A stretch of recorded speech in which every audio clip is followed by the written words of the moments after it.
She's 8 years old at the moment. She'll be 9 on the 17th of this month.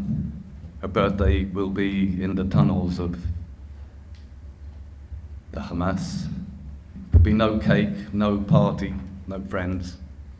Sadder than that, she won't even know it's her birthday. She won't have any idea what day it is, whether it's day or night. We're all here just to get as much support and sympathy to try and get these kidnapped people back. I want to hug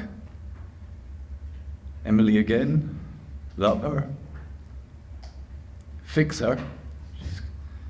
If we ever get them back, they're gonna need a lot of fixing, mentally and physically.